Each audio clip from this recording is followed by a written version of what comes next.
Hello, the presentation will begin shortly. Please submit your questions to the question and answer window. Today's presentation will be in English. To use the French interpretation or sign language channels, click the globe icon at the bottom of your screen. Again, we'll just begin in a couple minutes. Thank you.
Welcome, and thank you for joining us for Safety and Health Week.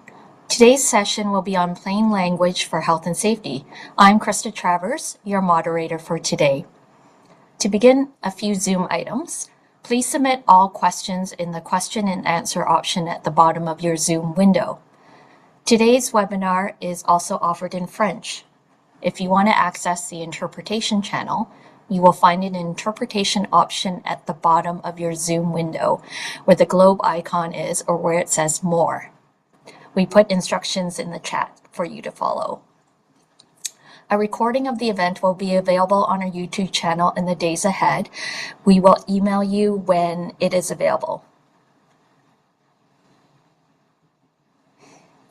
A recording of the, before we begin, we would like to offer a land acknowledgement. The Canadian Centre for Occupational Health and Safety is situated upon the traditional territories of the Erie, Neutral, Huron-Wendat, Haudenosaunee, and Mississaugas. The land is covered by the Dish with One Spoon Wampum Belt Covenant, an agreement between the Haudenosaunee and the Anishinaabe to share and care for the resources around the Great Lakes. Now, a few words about CCOHS. We are Canada's national resource for the advancement of workplace health and safety. For more than 40 years, CCOHS has promoted the physical and psychological health, safety, and total well-being of workers. I'd like to welcome Jan Chappell as our speaker today. Jan is a senior technical specialist here in CCOHS and provides expertise in mental health, workplace safety, occupational hygiene, and education to CCOHS team of specialists. She is also an active member of several Canadian Standards Association technical committees and advocates for plain language in workplaces. Please join me in welcoming Jan as she dives into the importance of clear and direct language in health and safety. All right, thank you, Krista. Hopefully the echoes are not too bad while I'm speaking here.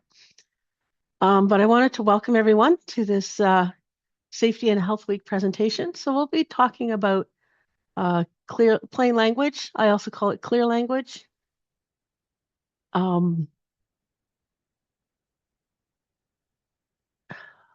Sorry, getting messages. And we'll get started in a sec.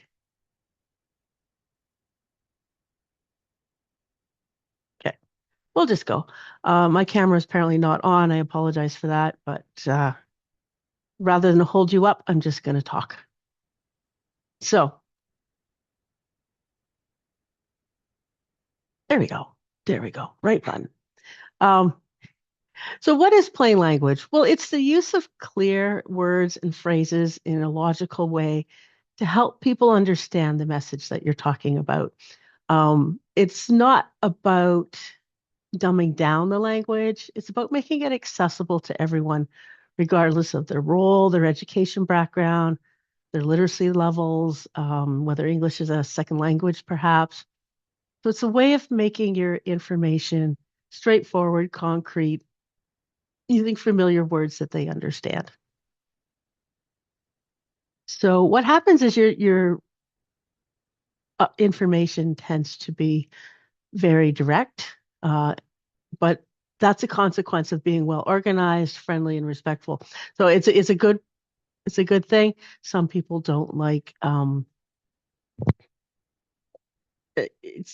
find writing clearly uncomfortable, but it's because you're being directed and you're being very upfront about what you're asking people to do. So it's not talking down, it's not insulting, it's not oversimplification, because too short and too vague can be just as bad as too long and too wordy. So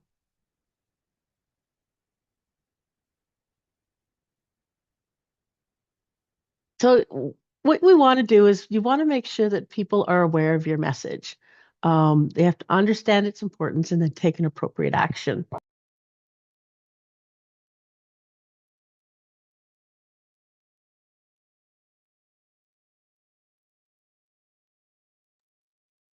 There we go.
Hi everyone, we're experiencing some technical difficulties. We'll be back momentarily.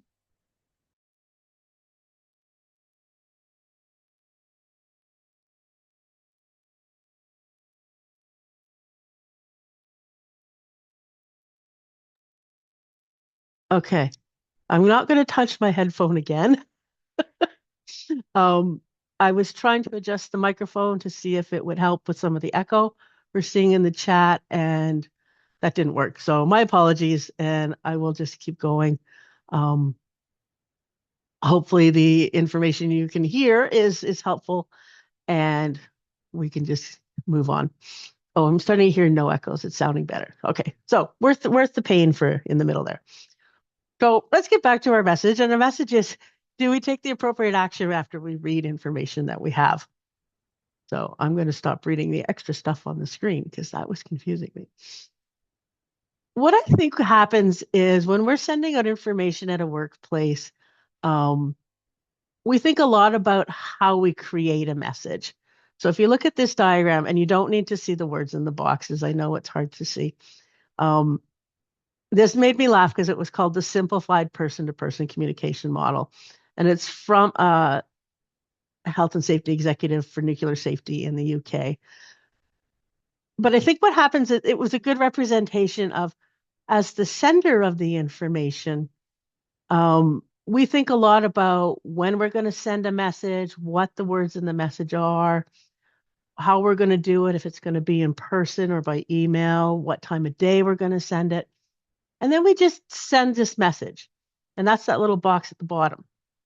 After that, we just assume that everybody is going to be able to do what we want them to do. But there's more than that. So once that message goes out there, did they A, receive it at all? Did they decode it? Did they understand it? Did they know that they had to take action? Did they read it but misunderstand it? Did they read it and ignore it? Or did they actually take the action that you were hoping for? So a lot of things can happen after the message goes out. And I think the more you think about the audience and the receiver, the better your message will be received in the long run.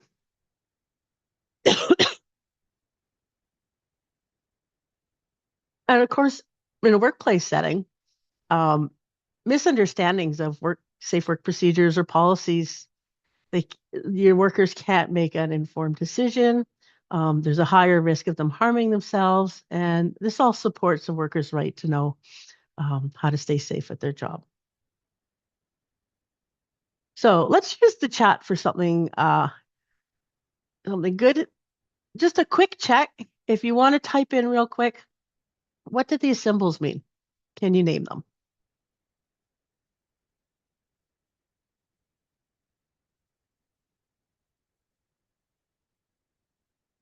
I know you guys can't see the responses, but I can, so I'll read some off.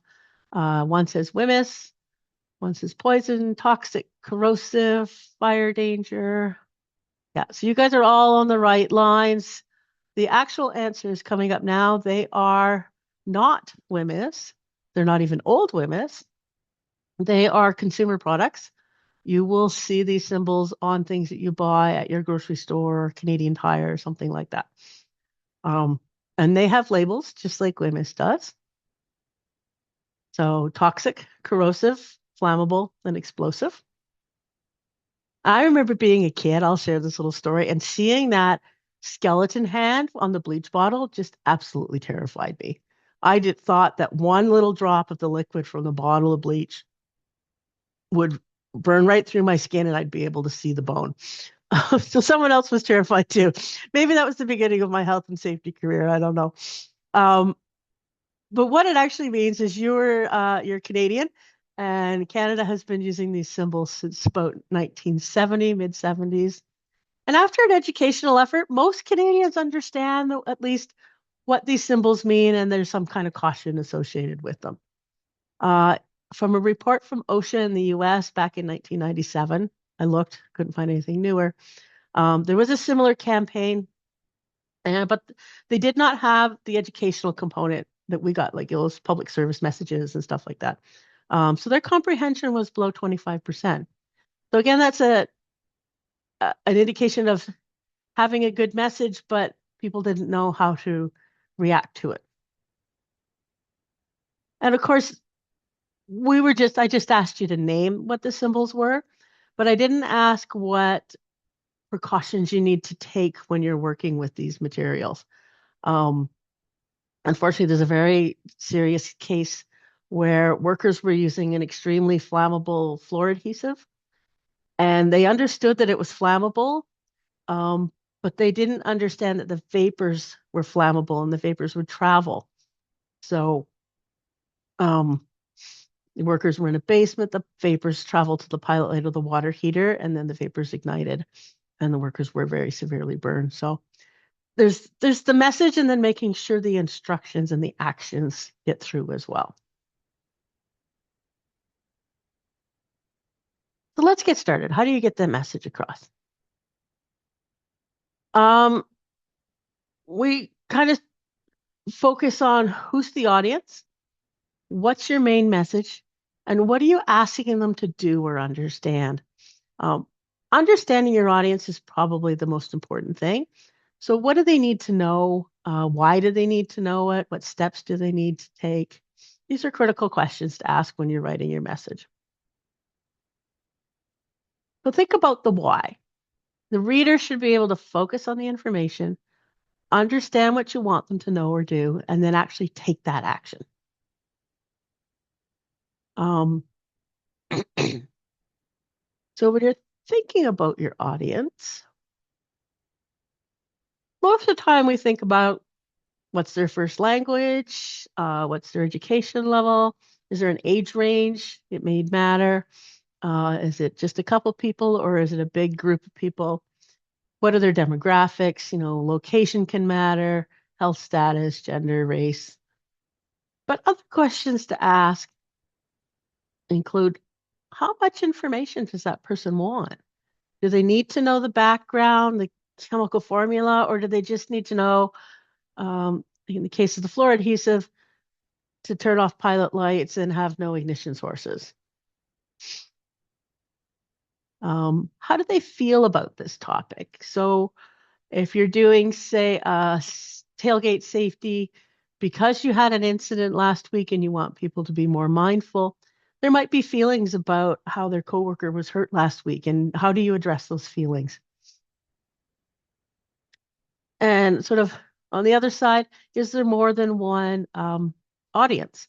So you might write something up differently compared to if you're talking to workers or you're talking to the board of directors, because there's different expectations about information on those cases. So how do you go about getting your words on the page to help it make sense to people? First things first, we decided to start with first things first. Place the most important thing at the top of the page. By doing that, you're emphasizing what you want the reader to learn or to do. So don't bury your instructions. Don't bury any facts. If there's 4 or 5 steps to something you want them to do, say a safe work procedure, you need them to do things in a specific order, label them 1, 2, 3, 4, 5. That helps people understand how many steps and what's expected of them.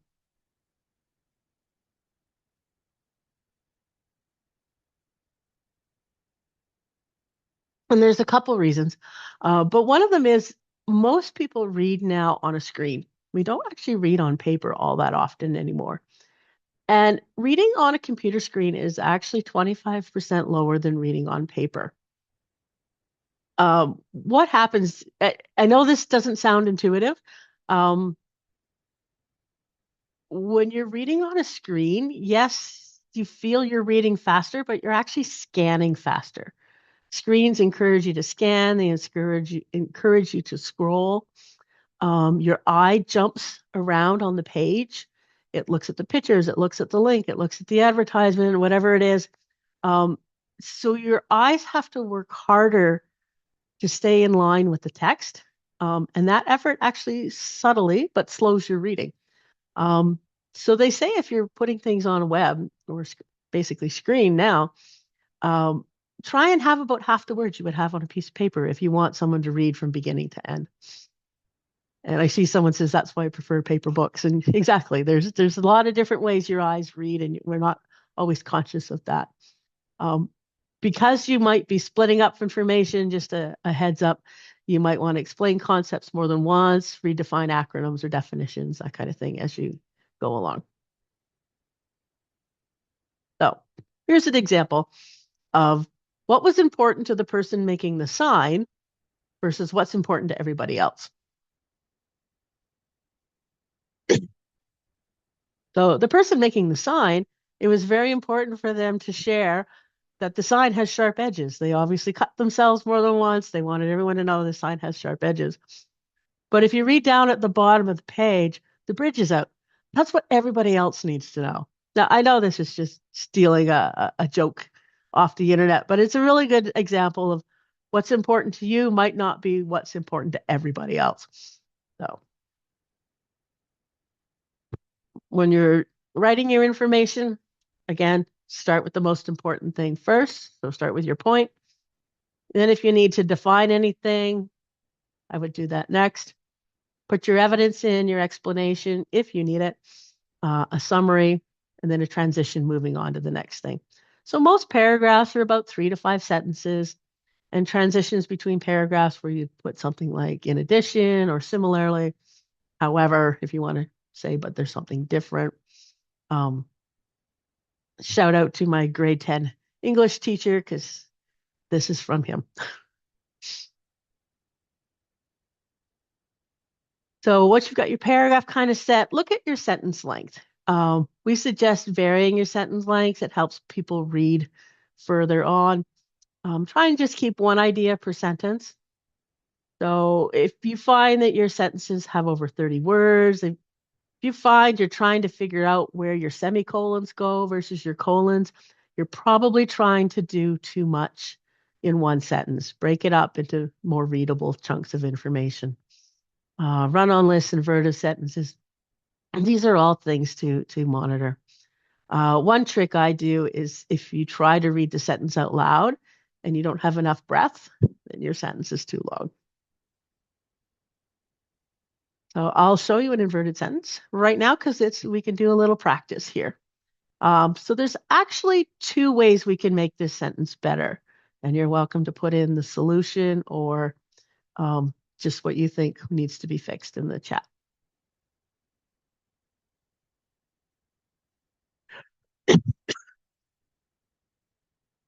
Okay, so an inverted sentence is something where what you want to happen second is actually mentioned first.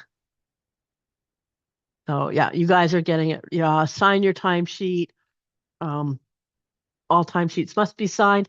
Problem with all timesheets must be signed is who's signing my timesheet. So there's 2 issues here.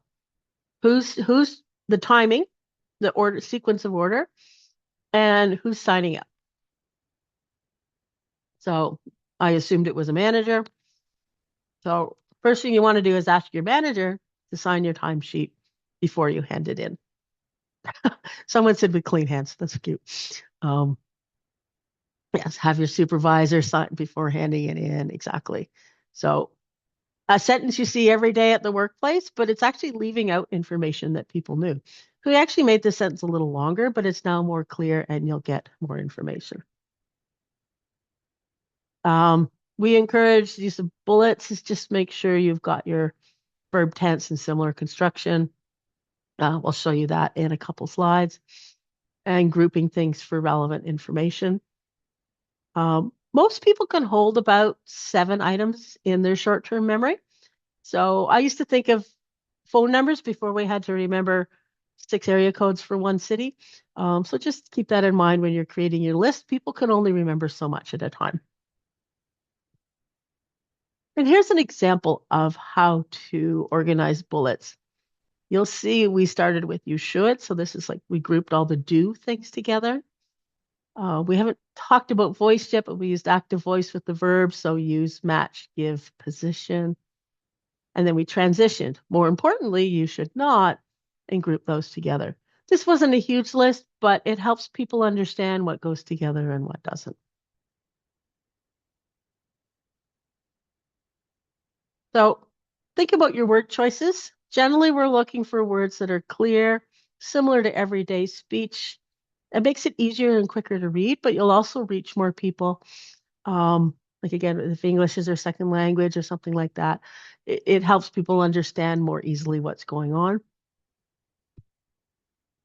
And because of these 3 things, your document tends to be more persuasive, which means you get the action that you're looking for. Active voice is to make sure you're speaking directly to the person in the current tense. We prefer positive messages, respectful, friendly, and direct language, and being inclusive as well. So here's another quick practice. So this is another one where who's going to tell me if there's any changes? Again, it's a word, it's a sentence you see all the time, but we don't know who's going to tell me what's going on. So again, you can add the manager. We'll tell you about any changes, whatever that is.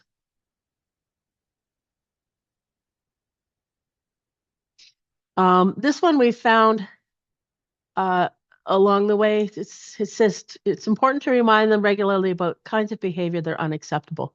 That's felt kind of negative. It felt like you were blaming a person to say, you're not doing this right. But if we can be positive about it and take the other approach, it's like, hey, we're going to help you understand what is the right actions to take. Much more approachable. The old expression, you get a lot more attraction from honey than vinegar. So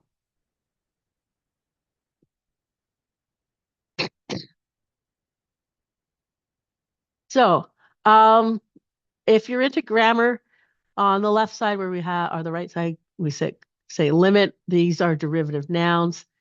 They should be verbs. Where you can, use the verb.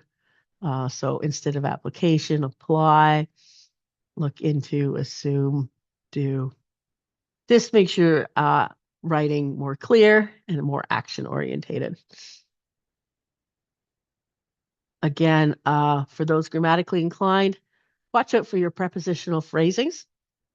And you'll see these kinds of things all the time. At this point in time, really just mean now. In the absence of, without. My personal favorite, in the event of, becomes if. It's just 2 little letters. It's such a good word. For the purpose of becomes to, subsequent is after. So you can see where just adjusting your wording a little bit makes your message a lot more direct and a lot more clear. So here's another one that you see all the time. Medical attention should be sought immediately. There's nothing wrong with it, but better ways could be get first aid immediately or go to a hospital immediately. It just that little more action, like what is medical attention and what is sought. Anyways, there's better ways to get that direct message.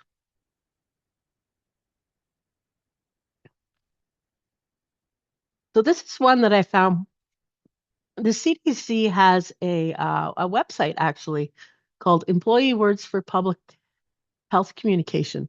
And they actually have a whole bunch of examples where they had an original sentence and then they took a look at it again with a plain language lens. So this one I really liked. It's wood dust associated with cancers of the nasal cavities and sinuses. Is a known carcinogen for unprotected workers exposed regularly from sanding operations and furniture manufacturing. Little complicated to ask you to do this in the chat, but you're welcome to try if you want.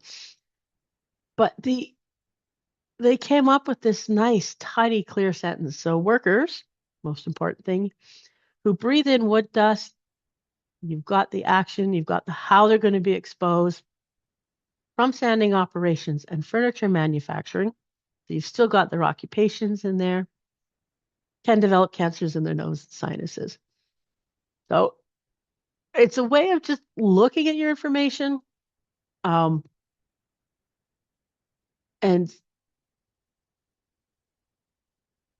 making sure that the people reading it know it relates to them and what they need to do. I like that someone added wood dust causes cancer, so wear a mask. Unprotected exposure to wood dust increases the risk of nasal and sinus cancers.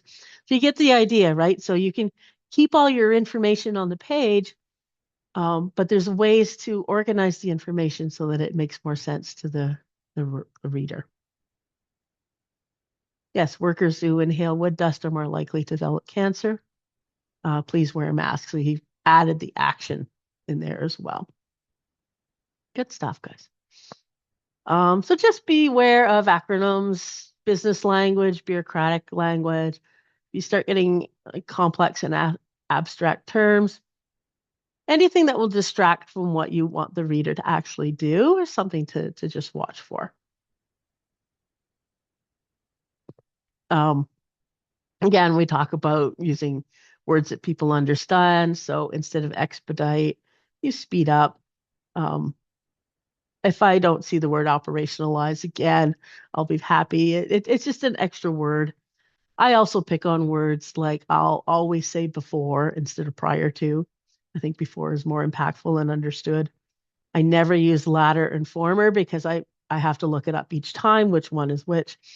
So just words that maybe you use all the time, but maybe other people don't quite understand. Um, just things to watch for. And again, knowing your audience, right? So if you're talking to a fellow safety person, a fellow hygienist, you say something like, what abatement techniques will keep noise beneath the occupational exposure limit? They totally understand what you're saying. The guy in the elevator beside you, maybe not. But if you said, how can we reduce noise to a safe level, they're going to understand um, what your intentions are and what they want to do.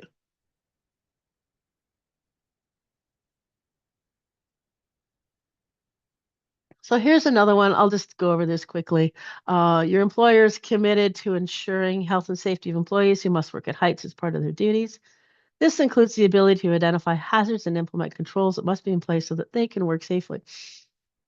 When you start picking it apart, I wasn't sure what the sentence with this includes doesn't actually have a subject.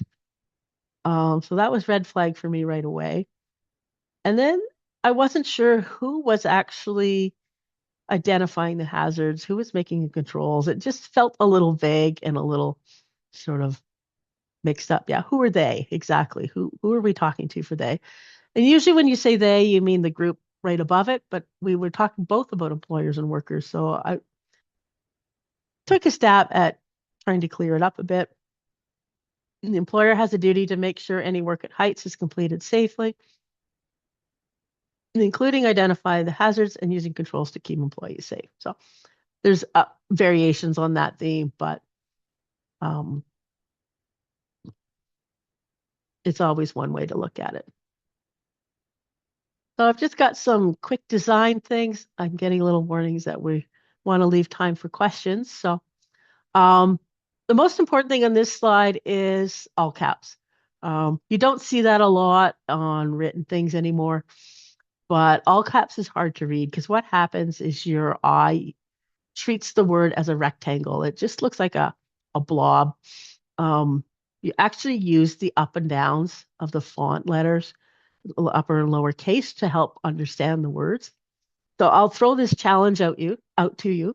The next time you're driving in a new neighborhood and your GPS is yelling at you and you're trying to read the street signs and you're like, oh, I got to look at that again. Look again, and I'll bet you that street sign is in all caps. That's usually where you see that most of the time. And again, like I say, your eye just treats it like a square or a rectangle, not a word. Images and words together can have a greater impact, but make sure the graphic is labeled clearly. The picture has to have a relevant meaning to the message. Don't interrupt normal reading patterns. Don't have your words pop over all around the image in an awkward way. But don't forget that having some white space on a page is a good thing. It helps our eyes move across the page and move down the page because your eyes need like a little rest as you're going on.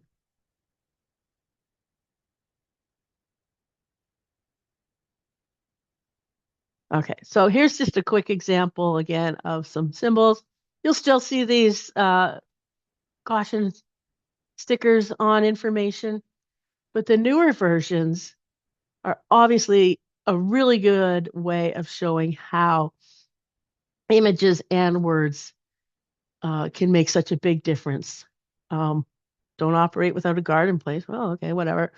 I'm not going to hurt myself, but you show a hand getting stuck in a chainsaw or getting stuck in a pinch point, people are going to understand. No, sorry for someone just joining. You cannot see the chat messages, sorry. But I can, so I was just reading out a few as they went along. And always look for ways to improve. So this is an example of one of our infographics.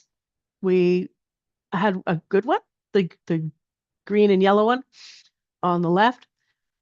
Great infographic. Looked at it again, looked at how to organize the information, looked at how to emphasize what needed to be emphasized and group what needed to be grouped. And there's always room for more improvement along the way. So good job to graphics in this one. But before we go, sometimes people ask about readability scales, so like grade level reading. These are, they can be a good guideline for clear language. It's not the be all for readability, but they can help you understand generally where your information is sitting at a reading level. What happens especially in professional fields like health and safety, there's words that we have to use that will change your readability level. And there's nothing you can change about that. Like if you need to talk about a reciprocating saw, that's a complex word and it's going to bump up your grade level reading. Don't worry about it as long as you're using that word very consistently and people understand exactly what you mean. But just for general information, like I say, it's just a guideline. If you're doing specialized information for a very target audience that you've already established, grade 10, 12, university, college, most writing for workplaces or general public, but you're doing new terms, concepts, specialized subject matter, which is probably where we're sitting. Grade 7 to 9 is a good target. And general public audiences are grade 5 to 6. There is software embedded in your Word. If you run a spell and a spell check on the sidebar, you'll look for insights. And then there's a system called the Flesch-Kincaid grade level. Like I say, again, not the be all for clear language, but it is another tool in your kit.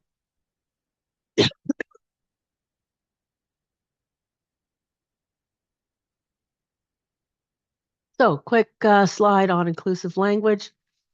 We try to avoid using words, and forgive me for saying them, substance abuse, druggie, addict, that kind of thing. Most of us have substance use. I enjoy my rum and coke on a Friday night at the curling club. Problematic substance use when it becomes something beyond a social drink. If you're not sure what your audience, for you're talking about people living with disabilities, they recommend person first language, like we've shown here. This one, I would say, if you can ask your audience, ask the individual or group of people what they prefer. Some people prefer different wording, but if you're not sure, person first is generally considered pretty good. Gender inclusive, we're avoiding he, she. So use they. I know this bugs people with the plural and not plural verb after it, but generally they, and not worrying so much about the grammar for the verb tense is okay. And my last slide. So speak directly to your audience, plan carefully, be clear and honest, and try it. Generally, this will reduce your word count and length. To me, that's not the biggest goal. What you really want is for people to understand your message and know what actions to take. Thank you.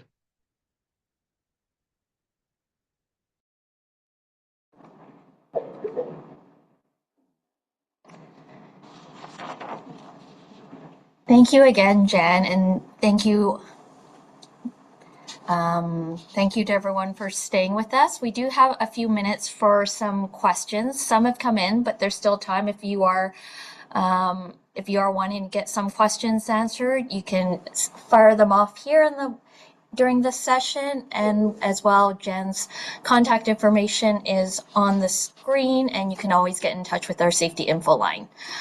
So I'm gonna take some of the audience questions.